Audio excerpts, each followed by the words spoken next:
What's up? It's me! Welcome back to another episode of Mine. In this episode, we are going to take a small village that has been overrun by zombies and turn it into a safe haven for ourselves. With an active mob spawner nearby and a ton of zombies in this area, we're not going to be able to sleep in any beds around here. So we're going to have to find a way to defend ourselves against these monsters. Hopefully without killing any villagers. So, let's get started. The first thing that we need to do is clear out all of the houses, so we can actually get inside them and begin repairing our new home base. There are quite a few buildings here, but luckily they're all pretty small. So it doesn't take long at all before every building is cleared of zombies and we can begin working on repairs. I'm also going to try my best to not kill any of the villagers. If we lose any villager, then the zombie villager problem just gets worse because more houses end up getting destroyed and more zombies spawn. So if we don't want our world to become an endless breeding ground for zombies, then we need to keep our villagers alive. One of the biggest problems with these villages is that they're completely open. Walls have been broken down and gates have been destroyed. We need to repair those before we can even think about making this place livable again. I'm starting with the main gate, and slowly but surely, this village will be rebuilt. This will also stop any zombies from being able to spawn inside the village walls, which should make our life a lot easier. While the gate is drying, I head down the road to the next house, where I start repairing the roof. Some zombies must have climbed up there while we were clearing out the house, because as soon as I step foot inside, I'm attacked by two of them. But I am prepared, and I am able to kill them both without losing any of my own health. I quickly repair the hole in the roof and I head to the next house where I continue repairing the village. There is some sort of event happening in the village square, and the villagers are all standing around watching something. Perhaps one of them is getting married, or maybe they re-sacrificing one of their own to a llama god. You know, whatever it is, it's none of my business. I've got work to do. As I make my way to the other side of the village, I see more and more houses with holes in the roofs and walls. The villagers aren't stupid, though. They've barricaded themselves inside some of the houses and they're simply watching us from their windows. I can't blame them. Really. They probably think we're just as scary as the zombies that were attacking them. It might take some time before they realize that we're here to help, not harm. I spent several minutes running around the village, repairing every building, and restoring this place to how it once was. The only difference being that now it's empty. All of the villagers have left and gone to the nearest other village, which means that if we want to start a new village of our own, we're gonna have to find some new villagers to move in. Luckily, we're very close to a desert temple, which means we'll have plenty of opportunities to find some new villagers to call this place home. As I walk through the jungle, searching for a temple, I come across a small pond full of frogs. While I'm not entirely sure if it's related or not, I do remember finding an abandoned village in a swamp that had no frogs whatsoever. So maybe there is a connection between swamp villages and frogs. After walking around in circles for a while, I finally spot the tall sandstone tower of a desert temple in the distance. I pick up my bow and arrow and run over to a tree to get a better view of the surrounding area. I quickly spot a few bandits hiding behind some bushes nearby, and I immediately set my sights on their leader,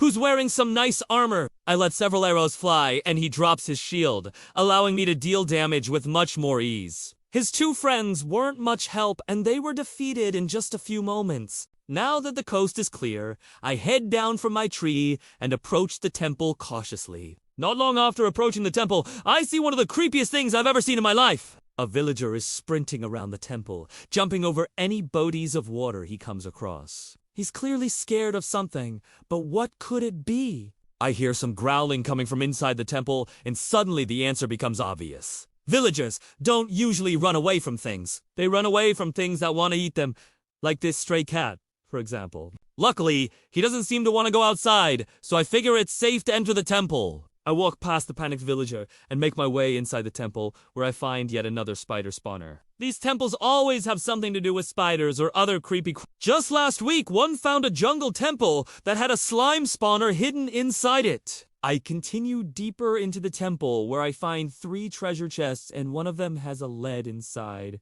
I grab the lead and exit the temple, where I plan on taming the stray cat I saw earlier. As I round the corner, however, I instead find a group of 4 wandering traders, which means that if I wanted to, I could easily kill them all and steal their items. But that's not exactly honest.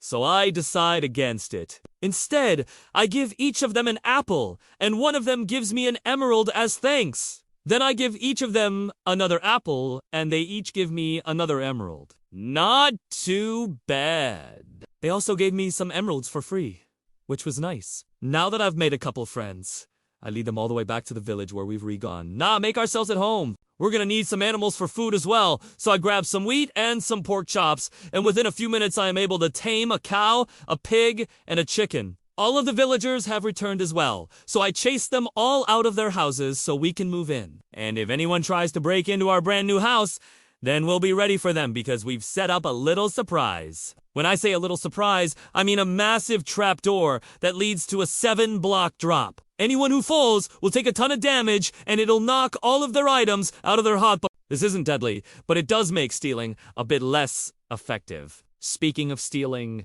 one of the villagers has lost his job.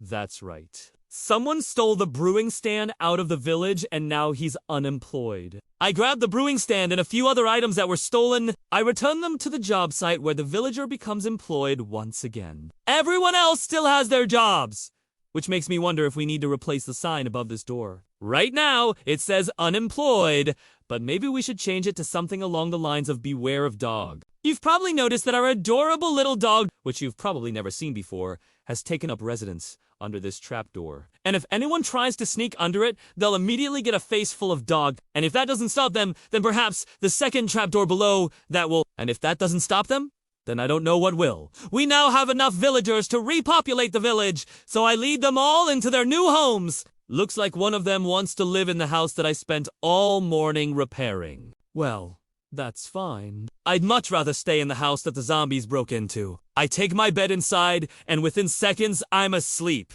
In the middle of the night, I'm awoken to the sound of screams. I peek out my window and I see a huge swarm of angry villagers chasing a lone zombie around the village. Seems like the word has gotten around that their SA zombie loose and they are not letting him get away with it. I watch as the zombie desperately tries to hide in one of the houses, but the villagers force their way inside and kill him. They must not have seen me watching because they leave as quickly as they arrived and the village is peaceful once again. Now that we're all settled in and happy, I figured it was time for an upgrade. So I set to work, collecting resources and building a tower. It doesn't take long at all before I have a tall tower rising above the village, giving us a great vantage point of the surrounding area. From here, I can look out over all of the land and watch for danger before it reaches us. If anything, this place is officially safe from zombies.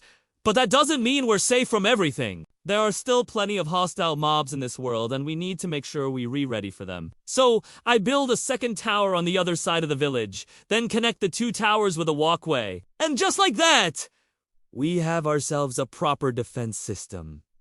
But it's really not enough. With the power of the Wither, I can destroy entire cities at the push of a button. So we're gonna need a lot more than a simple lookout tower to keep us safe.